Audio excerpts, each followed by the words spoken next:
ഇന്നലെ ആലപ്പുഴയിലുണ്ടായ ഒരു സംഭവം വളരെ ദൗർഭാഗ്യകരമായ ഒരു സംഭവമാണ്. ഒരു നവജാത ശിശുവിൻ്റെ ജനനം വളരെ വികൃതമായ രീതിയിലായിരുന്നു ആ കുഞ്ഞ് ഭൂമിയിലേക്ക് പിറന്നു വീണത്. അതുമായി ബന്ധപ്പെട്ട ആരോഗ്യവകുപ്പ് അതിനുമായി ബന്ധപ്പെട്ട അന്വേഷണം പ്രഖ്യാപിച്ചിട്ടുണ്ട്. ആരോഗ്യവകുപ്പ് അഡീഷണൽ സെക്രട്ടറിയുടെ നേതൃത്വത്തിൽ അന്വേഷണം പ്രഖ്യാപിച്ചിട്ടുണ്ട്. സ്വകാര്യ സ്കാനിംഗ് സെൻ്ററിൻ്റെ ഭാഗത്തുനിന്ന് വീഴ്ചയുണ്ടായി എന്നാണ് പ്രാഥമിക അന്വേഷണത്തിൽ മനസ്സിലാക്കുന്ന റിപ്പോർട്ട് പുറത്തു വന്നിരിക്കുന്നു. ഈ കൂടുതൽ അന്വേഷണത്തിനായി വിദഗ്ധ സംഘം ഇന്ന് വണ്ടാനം മെഡിക്കൽ കോളേജിലെത്തും. എച്ച് ഷാജഹാൻ ആലപ്പുഴയിൽ നിന്ന് ചേരുന്നു വിശദാംശങ്ങളുമായി. Shaji, good morning. Morning Vinisha. Shaji, പ്രാഥമിക അന്വേഷണ റിപ്പോർട്ടിൽ പറയുന്നത് സ്കാനിംഗ് സെൻ്ററിൻ്റെ ഭാഗത്തുണ്ടായ പിഴവ് എന്ന് തന്നെയാണോ? കാരണം ആദ്യ സ്കാനിങ്ങിൽ തന്നെ, തുടക്കത്തിലുള്ള സ്കാനിങ്ങിൽ തന്നെ മനസ്സിലാക്കേണ്ടതാണ് ഇത്തരം വൈകല്യങ്ങളൊക്കെ.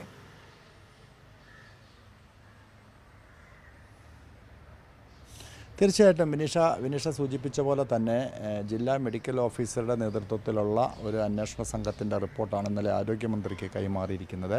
ഇതിൽ സ്കാനിങ്ങൾ ഏതാണ്ട് 8 സ്കാനിങ് 2 സ്കാനിങ് സെൻ്ററുകളിലായിട്ട്, അതായത് മിഡാസ്, ശങ്കേഴ്സ് എന്ന് പറയുന്ന 2 സ്വകാര്യ ലാബുകളിലാണ് ടെസ്റ്റുകൾ നടന്നത്. ഈ ടെസ്റ്റുകളിലൊന്നും തന്നെ കുട്ടിയുടെ വൈകല്യങ്ങളെക്കുറിച്ച് യാതൊരുവിധ സൂചനകളും ഉണ്ടായിരുന്നില്ല. ഏതാണ്ട് 7 മാസം വരെ ഇത്തരത്തിലുള്ള പരിശോധനകൾ നടന്നു. അതിനുശേഷവും നടന്നു. ഞാൻ ഇന്നലെ ഈ ചികിത്സിച്ച ഡോക്ടറുമായിട്ട്, 2 ഡോക്ടർമാരാണ് ചികിത്സിച്ചത്. അതിൽ ഏറ്റവും ഒടുവിൽ ചികിത്സിച്ച ഡോക്ടറുമായിട്ട് ഞാൻ സംസാരിച്ചിരുന്നു. ഡോക്ടർ പറയുന്നത് 7-ാം മാസം തന്നെ കുട്ടിക്ക് ചില വൈകല്യങ്ങൾ ഉണ്ടാകാൻ സാധ്യതയുണ്ട്, ഗർഭാവസ്ഥയിൽ അതിന് ചില പ്രശ്നങ്ങൾ കാണുന്നുണ്ട് എന്ന് അവർ നേരത്തെ തന്നെ ഈ മാതാപിതാക്കളോട് സൂചിപ്പിച്ചിരുന്നു. അത് അവരുടെ മെഡിക്കൽ റിപ്പോർട്ടിലും അത് പറയുന്നുണ്ട്. അപ്പോൾ അങ്ങനെ വരുമ്പോൾ സ്വാഭാവികമായിട്ടും ഡോക്ടർമാർ അറിഞ്ഞില്ല അല്ലെങ്കിൽ അവർ പറഞ്ഞില്ല എന്ന് പറയുന്നതിൽ അടിസ്ഥാനമില്ല. ഡോക്ടർമാരത് കണ്ടിരുന്നു, അത് പരിശോധിച്ചിരുന്നു, അവരത് തിരിച്ചറിഞ്ഞിരുന്നു. അതിൻ്റെ അടിസ്ഥാനത്തിലാണ് സ്കാൻ ചെയ്യാനായിട്ട് നിർദ്ദേശിച്ചത്. അങ്ങനെ ഏതാണ്ട് 8ഓളം സ്കാനിങ്ങുകൾ നടന്നു. ഈ സ്കാനിങ് റിപ്പോർട്ടുകളിലൊന്നും തന്നെ ഈ പറയുന്ന തരത്തിലുള്ള കുഞ്ഞിൻ്റെ ഏത് തരത്തിലുള്ള വളർച്ചക്കുറവുണ്ടോ അല്ലെങ്കിൽ മറ്റു പ്രശ്നങ്ങളുണ്ടോ ഇത്തരം സൂചനകളൊന്നും തന്നെ ഇല്ല. സാധാരണ സ്കാനിങ് റിപ്പോർട്ടുകളൊക്കെ അതുള്ളതാണ്. അങ്ങനെ വരുമ്പോൾ ഈ സ്കാനിങ് സെൻ്ററുകളുടെ പ്രവർത്തനത്തെയാണ് ഇപ്പോൾ അത് ചോദ്യചിഹ്നമായിട്ട് വരുന്ന കാര്യം. അവർ ചെയ്തത് കൃത്യമായിട്ടുള്ള അതിൻ്റെ ഒരു എക്സ്പെർട്ടിൻ്റെ ആണോ ഇത് ചെയ്തത്, അല്ലെങ്കിൽ അത് സാധാരണ ഇവിടുത്തെ ഒരു ജീവനക്കാരാണോ ഇത് ചെയ്തത്? ഇത്തരം ചോദ്യങ്ങളൊക്കെ ഇപ്പോൾ ഉയർന്നു വരുന്നത്. നമുക്കറിയാം, സ്വകാര്യ ലാബുകളുടെ പ്രവർത്തനം വളരെയധികം വിചിത്രമായ രീതിയിലാണ് പോകുന്നത്. പല റിപ്പോർട്ടുകളും നമ്മളിപ്പോൾ ബ്ലഡ് ടെസ്റ്റ് ചെയ്താൽ പോലും 3 ലാബിൽ ചെയ്ത് കഴിഞ്ഞാൽ 3 തരത്തിലുള്ള റിപ്പോർട്ടുകളാണ് വരുന്നത്. അങ്ങനെ വരുമ്പോൾ ഈ പരിശോധനാ റിപ്പോർട്ടുകളൊക്കെ തന്നെ ഒരാളുടെ ആരോഗ്യ പ്രശ്നങ്ങൾ നിയന്ത്രിക്കുന്നതാണ്, അല്ലെ ഡോക്ടർക്ക് പരിശോധിക്കേണ്ടതാണ്. അപ്പോൾ അങ്ങനെ വളരെ ഗൗരവമേറിയ ഈ ഒരു സംഭവത്തിൽ ഉദാസീനത വളരെ വലുതാണ് ഇത്തരം സ്വകാര്യ ലാബുകളുടെ ഭാഗത്തു നിന്നും. നേരത്തെ ഇത്തരം സ്വകാര്യ ലാബുകൾക്കൊക്കെ തന്നെ നിയന്ത്രണങ്ങളുണ്ടായിരുന്നു. ഇപ്പോൾ നിയന്ത്രണമില്ലാതെ ഒട്ടനവധി സ്വകാര്യ ലാബുകൾ പ്രവർത്തിക്കുന്നുണ്ട്.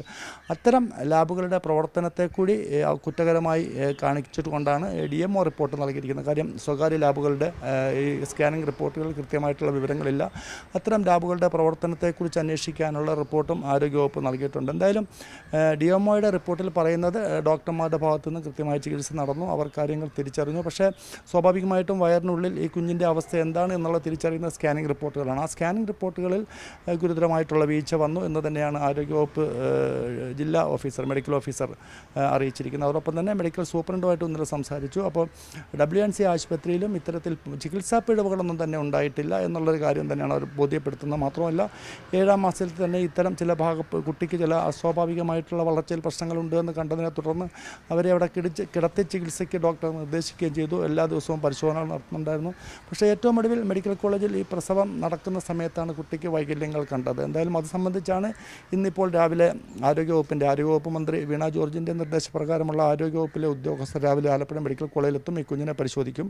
അതിനുശേഷം ഈ ഡോക്ടർമാരുള്ള ആലപ്പുഴ WNC ആശുപത്രിയിലെത്തി അവരിൽ നിന്നും മൊഴികൾ ശേഖരിക്കും. എന്നിട്ട് വിശദമായ റിപ്പോർട്ട് ആരോഗ്യവകുപ്പ് മന്ത്രിക്കും കൊടുക്കും. അങ്ങനെ 2 റിപ്പോർട്ടുകളാണ് നിലവിൽ ഈ കേസുമായി ബന്ധപ്പെട്ട് ഇപ്പോൾ ആരോഗ്യവകുപ്പ് മന്ത്രിക്ക് ലഭിക്കാൻ പോകുന്നത്. ആദ്യ റിപ്പോർട്ട് ഇപ്പോൾ DMO നൽകി കഴിഞ്ഞു. അതോടൊപ്പം തന്നെ DMO നിർദ്ദേശിച്ചിട്ടുള്ള വിദഗ്ധ സംഘത്തിന് ഇന്ന് ആലപ്പുഴയിലെത്തി. അവരുടെ റിപ്പോർട്ടും 2 ദിവസത്തിനുള്ളിൽ ആരോഗ്യവകുപ്പ് മന്ത്രിക്ക് കൊടുക്കും.